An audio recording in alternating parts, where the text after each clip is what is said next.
With his job on Sydney Harbour lost during lockdown, Hamish Dobinson has been receiving COVID-19 disaster payments.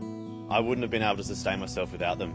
The payments, of up to $750 a week, will be phased out as states and territories hit 70 and 80% vaccination rates. But as New South Wales achieves that first milestone, work isn't returning to normal for Hamish. For the rest of October, I have, I think, 2 or 3 shifts confirmed.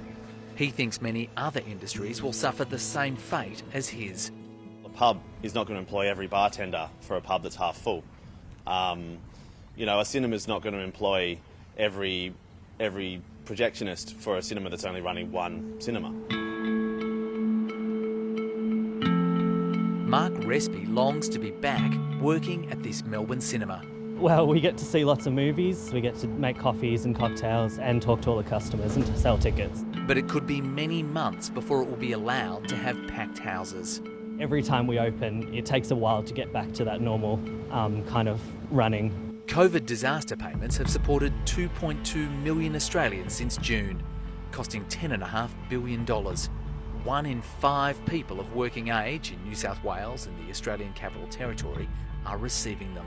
You need to have ongoing stimulus, ongoing support, public supports that go directly to individuals as well as businesses in order to support them. Some of Australia's top economists think it high risk to tie the removal of payments to vaccination targets rather than to actual economic conditions.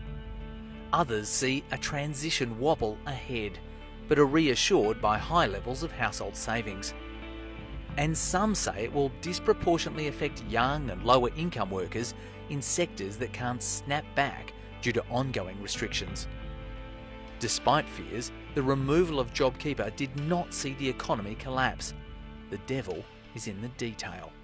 We're going to see large numbers of workers in industries that have been decimated during the pandemic who will face ongoing restrictions on their capacity to get re-employed in those sectors. With New South Wales and the ACT already hitting the 70% vaccination target and Victoria there in a fortnight, workers will need to reapply every week for the payment instead of receiving it automatically.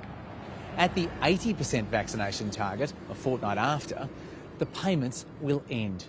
And it's that length of time that economists I've spoken to would like to see extended. Mark Respy says it's only the decision makers who think the disaster is over. They have security in their jobs. They know that their income isn't going to be cut because things are reopening slowly, and they don't seem to realise that other people rely on these payments at the moment.